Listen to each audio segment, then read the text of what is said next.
বেশিরভাগ ছাত্রছাত্রী গণিতে ভয় পায়।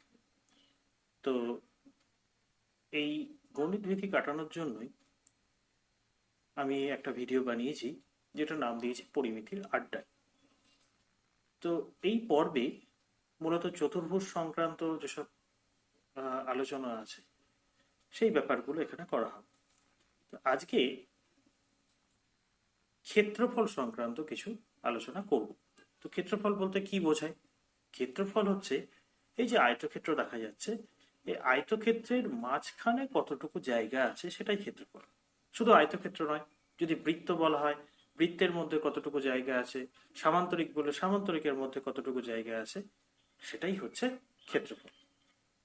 এখন এই আয়তক্ষেত্রের ক্ষেত্রফল আমরা সবাই জানি দৈর্ঘ্য গুণ প্রস্থ। তো দৈর্ঘ্য গুণ প্রস্থ ব্যাপারটা কি করে আসলো সেটা একটু দেখাই। আমি একটা সেমি মাপের একটা লাঠি নিলাম, একদম সোজা লাঠি, একটা না অনেকগুলো, অনেকগুলো আস্তে আস্তে জড়ো করছি। তো এইভাবে জড়ো করতে করতে একটা আয়তক্ষেত্রের মতো আকৃতি নেবে, এবং দেখলাম লাঠিগুলো জড়ো হতে হতে ওই পাশটা আসলো বি সেমি। আচ্ছা, ছবিতে দেখা যাচ্ছে যে দুটো লাঠির মাঝখানে যে ফাঁক ফোকর গুলো আছে সেইগুলো মনে মনে একটু ধরে নিতে হবে যে সেইগুলো নেই আর কি। তো তো এইটা দিয়ে একটা আয়তক্ষেত্র তৈরি হলো। এবার তাহলে ক্ষেত্রফলটা কিভাবে আসছে? এল সেমি, একটা লাঠি তো লম্বাই দৈর্ঘ্যের দিকে এল সেমি সে কভার করছে, কিন্তু প্রস্থের দিকে কতটুকু গেছে? এল সেমি দৈর্ঘ্যের দণ্ডগুলো প্রস্থের দিকে যতটুকু বিস্তার লাভ করলো ওটা যদি গুণ করি তাহলে ক্ষেত্রফল বেরিয়ে যাবে। তার মানে কতটুকু বিস্তার লাভ করেছে? ধরা যায় বি সেমি বিস্তার লাভ করেছে, তাহলে এল সেমি গুণ বি সেমি, আবার এল গুণ বি সেমি গুণ সেমি, দুটো সেমি গুণ করলাম, এই দুটো সেমি গুণ করেই হয়ে যায় সেমি স্কোয়ার। তার জন্যই আমরা ক্ষেত্রফলকে বলি বর্গ সেমি। তো আবার দেখি যে এবার এই যে দুটো লাঠি একসাথে জড়ো করেছি, তো দুপাশ থেকে দুটো জিনিস আমি চাপ দিচ্ছি, এইভাবে ঠিক চাপ দিচ্ছি। চাপ দেওয়ার ফলে ব্যাপারটা কেমন হয়ে গেল? একটা সামান্তরিকে পরিণত হলো।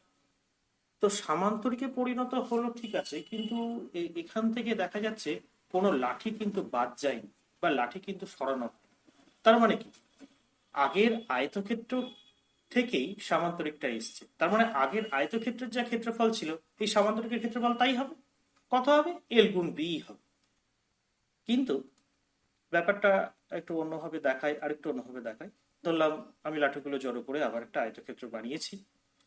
এবার একটা ব্লেড দিয়ে ওই অংশটুকু আমি কেটে নিয়েছি। এবার এটাকে সরিয়ে এটাকে যোগ করলাম এই অংশে। তাহলে যোগ করলে এই যে লম্বটুকু হচ্ছে এটা হচ্ছে আয়তক্ষেত্রের, এটা হচ্ছে বি সেমি, কারণ তো এটা তো আয়তক্ষেত্রের প্রস্থ ছিল। কিন্তু এখানে তো এটা আয়তক্ষেত্র না, এটা সামান্তরিকে রূপান্তরিত হয়েছে। তাহলে এটা হলো সামান্তরিকের উচ্চতা, আর নিচে যেটা আয়তক্ষেত্রের দৈর্ঘ্য ছিল সেটা হলো এল সেমি, যেটা সামান্তরিকের ক্ষেত্রে ভূমি। তো সামান্তরিকের ক্ষেত্রফল আমরা আগেই জেনেছি এল গুণ বি হচ্ছে, কারণ সেটা আয়তক্ষেত্র থেকে আসছে। আসলে এলটা সামান্তরিকের কি? এলটা হচ্ছে সামান্তরিকের ক্ষেত্রে ভূমি, আর বিটা হচ্ছে সামান্তরিকের উচ্চতা। তাহলে সামান্তরিকের ক্ষেত্রফল নির্ণয় করার সূত্র হচ্ছে সামান্তরিকের ভূমির দৈর্ঘ্য গুণ উচ্চতা। এবার একটু অন্য জিনিস দেখি। যদি এরকম জমানো কিছু লাঠি দিয়ে একটা আয়তক্ষেত্র তৈরি করা হয়েছে, এবার আমার দুটো চাপ দেওয়ার যন্ত্র নিয়ে এসেছি। চাপ দেওয়ার যন্ত্রগুলো দেখাই যাচ্ছে কিরকম আঁকা বাঁকা ধরনের। তো এই আঁকা বাঁকা যন্ত্র দুটো দুপাশ থেকে চাপ দিচ্ছে। এই যে চাপ দেওয়ার ফলে যন্ত্রটার আকৃতি, এই লাঠিগুলোর যে আয়তক্ষেত্রটা ছিল সেটার আকৃতি বদলে গেল। আচ্ছা, এইটার ক্ষেত্রফল কত হবে? না, এটার ক্ষেত্রফল একই তো হবে, কারণ তো এখানে কোনো লাঠি বাদ দেওয়া হয়নি। অর্থাৎ এইভাবে আমরা চাপ দিয়ে যে কোনো আকৃতি বাড়ায় না কেন ওর ক্ষেত্রফল কিন্তু সেই একই থাকছে। এবার আসি আবার সামান্তরিকে আসি। তো এই আমার সামান্তরিক। এবার সামান্তরিকের এই ধারটা আমি কি করলাম, একটা স্কেল দিয়ে মেপে নিলাম। এবার ওই স্কেলটাই এই দিকে বসিয়ে যেটুকু ওই দিকে মাপ ছিল সেইটুকু নিয়ে নিয়ে আমি কেটে নিলাম। কেটে নেওয়ার ফলে কি হলো, যে সামান্তরিকের এই পাশের যে বাহুটা ছিল এবং এই পাশের যে বাহুটা দুটো আসলে সমান হয়ে গেল, অর্থাৎ সামান্তরিকের দুটো সন্নিহিত বাহু সমান হয়ে গেল। তাহলে এই সামান্তরিকের নতুন নাম হয়ে গেল রম্বস। তো এই রম্বসের ক্ষেত্রফল কি করে করব? রম্বস তো সামান্তরিক, সুতরাং তার ক্ষেত্রফল ভূমি গুণ উচ্চতা করলেই হয়ে গেল। তো দেখি ব্যাপারটা একটু যাচাই করি। রম্বসের এরকম দুটো কর্ণ আছে, এসি ও বিডি কর্ণ, যেটা ওতে মিলেছে। এবার তাহলে রম্বসের ক্ষেত্রফলটা কি হবে? এবিডি ত্রিভুজের ক্ষেত্রফল যোগ বিডিসি ত্রিভুজের ক্ষেত্রফল। এখন এই বিডিসির যা ক্ষেত্রফল হবে সেটা আসলে এবিডির ক্ষেত্রফল। কাজেই আমি লিখলাম এবিডি যোগ এবিডি।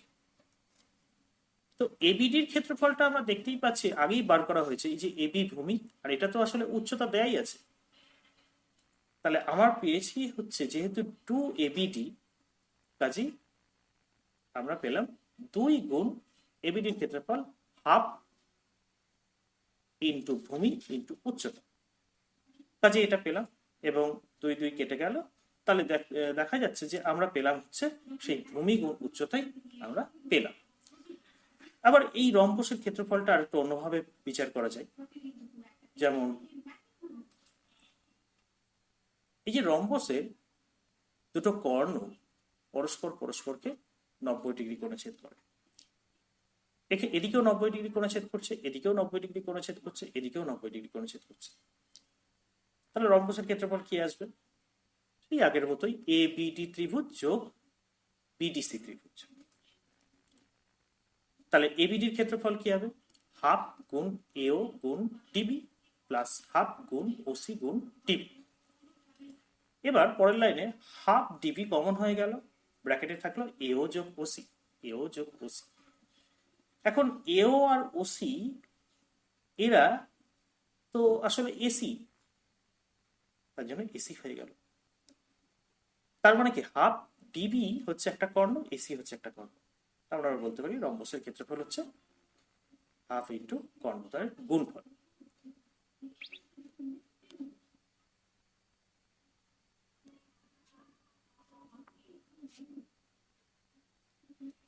এবার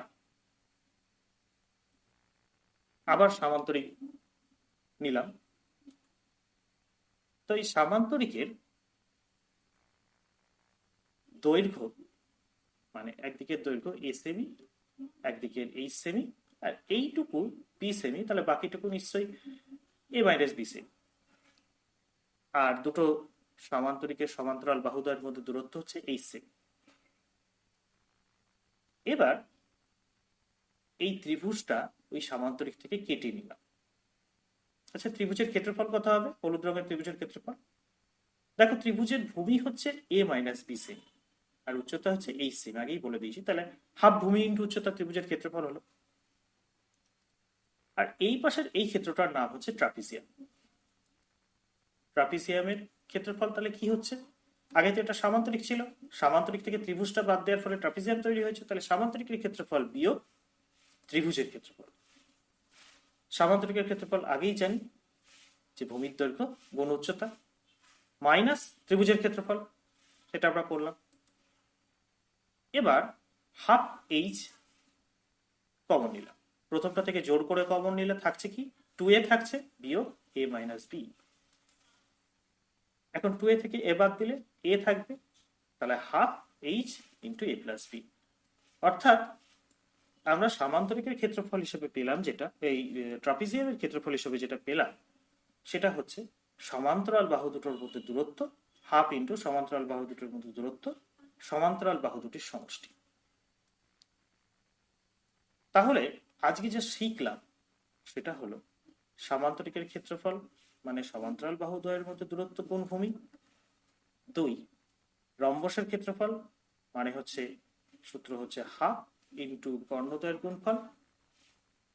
ট্রাপিজিয়ামের ক্ষেত্রফল হাফ ইন্টু সমান্তরাল বাহু দ্বয়ের মধ্যে দূরত্ব ইন্টু সমান্তরাল বাহু দ্বয়ের যোগফল। তো এই পরিমিতির আড্ডায় এই বিষয়টি আরো চলবে অন্য কোনো পর্বে। ততক্ষণের জন্য